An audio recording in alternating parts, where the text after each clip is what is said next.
Hi there everybody, welcome back to episode 4 of Professor Drew's Lab. You guys asked some more questions and I have some more answers. We're going to start things off with Magician Tronic, who asks, when were you the most stressed or feeling like you needed to get things in a session back on track? And are there times where the players surprised you by taking things in a better or more interesting way than you had planned? To answer the first part of your question, when was I most stressed or feeling like I needed to get things back on track? On the whole, I tried to be pretty flexible and not get too attached to any plans that I might have, because without failure, every session the players do something that I didn't think they would do or think of, because there's more of them than there are of me, and they're all very creative people. So they always keep you on your toes, which is definitely good. And I shouldn't say never, but you try to roll with those punches if you are an aspiring DM. Let your players inspire you. A lot of really good moments have come out of just the magic that the players come up with and me just sitting back and then acting like it was my idea. As for trying to get them back on track, I don't like to keep the party on rails. It does lead to more than a fair share of kind of improvising, which is something that not all DMs are going to be comfortable with. I just tend to have a lot of fun when I'm kind of improvising back and forth with the players. And it helps you build your world a lot. If they're asking questions about things that you haven't thought of and you all of a sudden have to come up with an answer, there's also nothing wrong with telling your players, hey, I really like that question, I'll get back to you with an answer, because there is an answer in the world, I just don't know it now.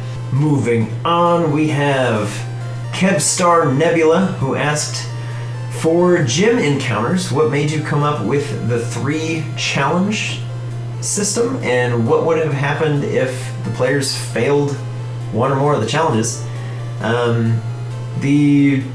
The gym encounters, I wanted to sort of introduce the players to tougher, more evolved opponents that they wouldn't have to beat in like a one-on-one knockdown drag-out fight. I didn't want to dumb down the gyms and have a gym leader that just has like a couple Pidgeys or something. I wanted to do something a little bit more unique, because I feel like the games are kind of pigeonholed into that just because it's a video game. They have a set thing that they have to work with, and they want you to feel a sense of progression and scale. But in a D&D world, I want it to feel a bit more organic, and there's nothing that says that any gym is, this number in the line of gyms that are in the region. They could go to any of them in any order, and things would be exactly the same no matter where they're at in their journey. As for what might have happened if the players had failed, I am thankful we didn't have to find out. But if they failed, we'd roll with the punches. If they wanted to try again, I'd let them try again. If they said, you know what, I'll circle back and come back later, I don't want to keep the party here, then that's perfectly fine as an option as well. Zareth Vale asks, what Pokemon are in the region? Is it Gen 1, Gen 2, etc.? It started out with just Gen 1 and Gen 2. I kind of loosely modeled the game off of like an alternate reality-esque version of Gen 2. So I wanted mostly Gen 1 and 2 Pokemon that were there, because that was a reasonable chunk for me to build before we started playing. Oops. So after that point, once I got through all the Gen 2 Pokemon and most of the Gen 1 guys, I would get these like little flashes of inspiration, say, oh, you know what, I want to use this thing somewhere down the line, how would that work? And I started building them piecemeal, but every time I did that, if it had an evolution or like a baby form, anything like that, I would just build them all at the same time and just start from the bottom and work your way up so that everything scales appropriately. But yeah, the short answer to that question is it's mostly Gen 1 and 2, but every once in a while I like to throw a curveball at the players so that they don't get too complacent or bored with anything that they're encountering. Ernie Hall asks, what are your thoughts on shadow Pokemon and how would you implement them? They're a unique idea from, I think you're referencing like the Pokemon Coliseum games, where they had the sort of shadowy Pokemon that didn't really like their trainers. It's a unique idea, but as of now, I haven't really put any of them into the game. I'm not really opposed to it, but it's just you suggesting is the first time I ever thought about it. So who knows? Maybe we will see something like that a little further down the line.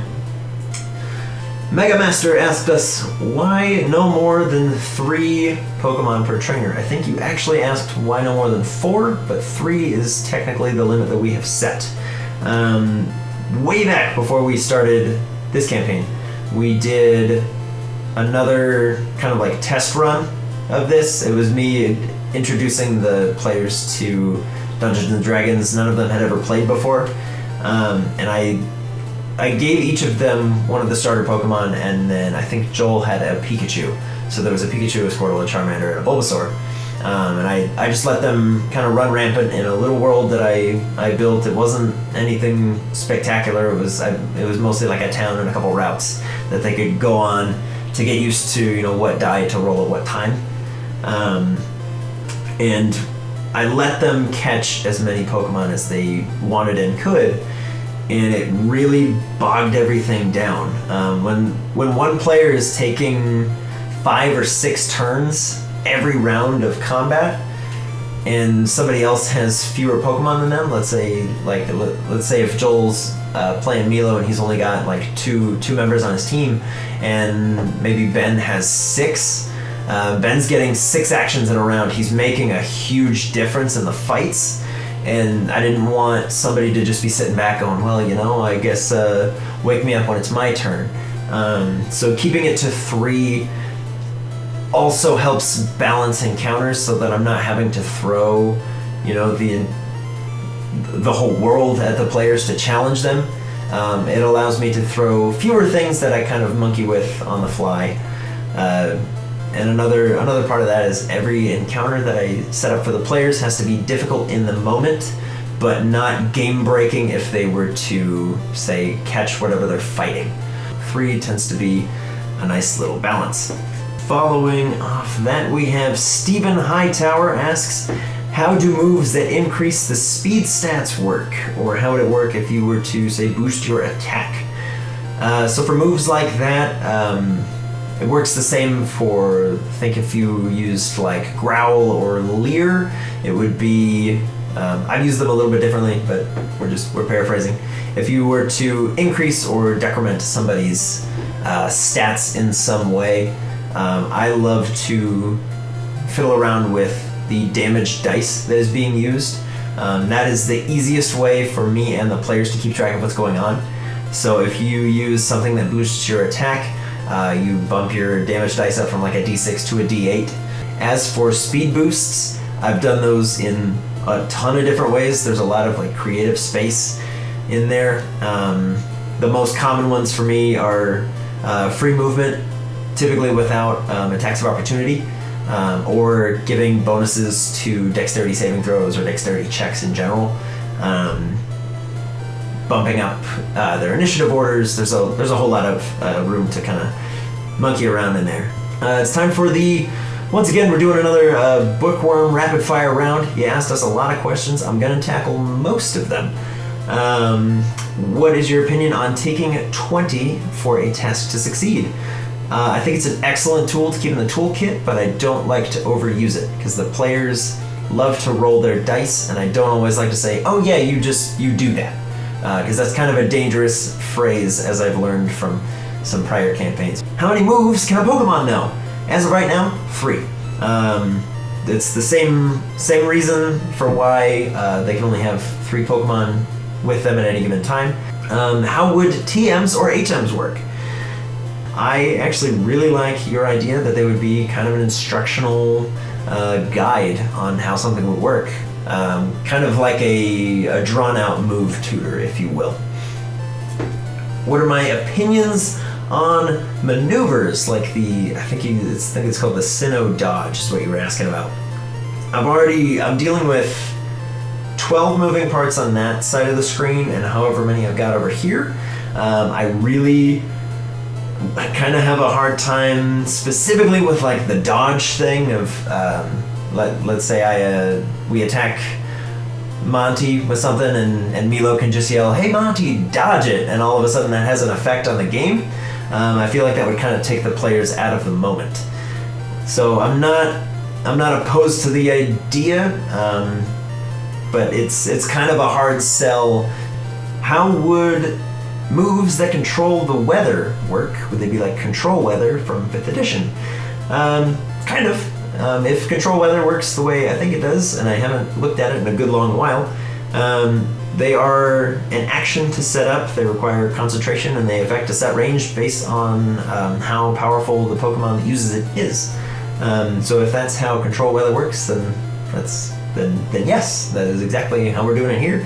Thus ends the Bookworm Rapid Fire round. I hope you found those answers satisfying. Keep firing away those questions. I'm happy to tackle a couple of them each time. Jab Warrior says, you guys should make a Discord. We have one. Our early supporters can follow the link in this video's description. That will take you to the Discord page. We'll get you a link. We'll get you in the chat room so that you can talk to myself and most of the players. They'll be in there as often as they can. We are all still adults. We all work full-time jobs. As much as I wish we could all just do this, fun as that would be, we will be in and out as much as we can to answer your guys' questions, to chat with you, all that fun stuff. But moving forward in the next couple weeks, we are going to be shifting that as part of the Patreon that we are setting up. So it will be one of the entry-level tiers. Will give you access to the Discord, but those of you who are here now, we really want to kind of give back to you guys, because you've been, asking us questions, helping us along, and you've been with us. So we want to carry on that conversation through Discord. So yeah, we have one now. It is time to build a Pokemon. This week, Ernie Hall, you had a cool idea. You asked how we would build something like Minior, or Minior, however you say that. I think it's Minior. It's like a mini meteor. Minior. So this was like the first time I really looked at Minior, and at first I was kind of perplexed, and I went, I don't really know how you'd build one. But inspiration struck, and I think I came up with something that's pretty cool. But Minior is a rock and flying type. It's got some pretty basic stats. Its defense stats are like really, really high, which is pretty cool. As long as its HP is above half, rather. And then when it drops below half, it can be affected by statuses. Its defenses go down, but its attack and its special attack go way up. So when your HP is above half, you are immune to statuses. So I would say advantage all around for like dexterity, strength, constitution, intelligence, wisdom, and charisma saves. Just all kinds of saves. You're really kind of hard to pin down. Your AC's up there. I gave it a 16 when the shields are up. That to me felt reasonable, because I get the feeling with this guy that it's, he may not have the most hit points, but he's really hard to hit that first few times, and then he becomes just an offensive powerhouse. So once you get him below half, you sort of have to finish the job quickly, or you're going to be in for a world of hurt. When below half HP and you flip that card over, I dropped the AC down to 13 to make it a little bit easier to hit. Kind of puts Minior on a clock, but have it deal extra damage. I'm not opposed at all to the idea of saying double damage, but I would definitely want to test this out at something a little more manageable, maybe an extra die or two of damage, and then maybe have it scale up into double damage as it gets to a higher level. We gave it Swift as a move, because I wanted to, as opposed to the Lucario video where I said Aura Sphere, can't miss in the games, and I don't like to do stuff like that. I wanted to kind of go back and tackle why I was afraid to do that. So as a little thought experiment, we gave it Swift. On paper, I wrote that it can't miss, and that it does 3d4 to all targets in a 5 by 30 foot line. Again, I would want to test that and make sure, one, if the players were fighting it, that they didn't feel overwhelmed, and two, if the players had Minior, would they still do anything else, or would they just sit there and fire off a bunch of stars for a little bit of consistent damage? The other move that I gave it is Ancient Power. I gave it a +5 to hit and 2d8 bludgeoning damage. And I tried something a little bit weird with this guy. I have, if you crit on your attack roll for Ancient Power, so you roll that natural 20 and everybody cheers for you, I would give out 3 uses of Inspiration, probably in the form of a d6, maybe increase that along the lines of like Bards in 5th edition, where they go like, okay, you start with a d6 Inspiration, you go to a d8, a d10, a d12 further down the line, maybe even increasing the number of Inspiration die that they're getting. All things that would be sorted out when the players actually got their hands on this thing. So you give it 3 uses of Inspiration. I would let them use it as temporary hit points, bonus damage or to hit, or adding them to a saving throw. Because I am a firm believer that Inspiration dice should be used pretty much as the players see fit. If they earn it, they should get to use them however best suits them in the moment. And if you're rolling that natural 20, I want Ancient Power to feel special because it has that chance to boost all your stats, and I figured what better way to do that than to give the players 3 kind of get out of jail free cards, so to speak. So to iron out all the stats and specifics, I gave this thing a d8 hit die. Its HP stat in the games I think is a flat 60, so it seemed perfectly reasonable to put that at a d8. I've got it so far as like a level 3-ish thing. Levels so far to me have been kind of an ambiguous thing. I throw it out to the players and say, hey, you leveled up, but we don't really keep track of that specifically. I think some of the players do, but it's not something I'm super stringent about. I don't require them to remember it, but it does help you scale HP, because whenever they level up, they get to roll their hit die, add their Constitution modifier. For stuff like this, when I'm doing the White Room builds and there's no testing involved, I do the half +1 on the hit die plus the Constitution modifier. So if it's a d8, we would add 5. On that subject, we'll start in on the stats. I gave Minior, regardless of what form it is in, a 10 to strength because it doesn't really have any arms. It doesn't seem like a physical attacker, so to speak. Hit me more of like almost like a caster type, because he's not really bludgeoning you with anything. He's throwing rocks and stars. The dexterity modifier I put at a -1 when the shields are up and a +1 when the shields are down, because it seems like when you lose all that armor, you're probably a little bit more nimble. The Constitution, I put real high when they are in the shields to kind of help out with the advantage on the saving throws, stuff like that, to represent that immunity to status ailments. So if somebody tries to, burn or poison you, you've got that higher Constitution modifier while your shields are up.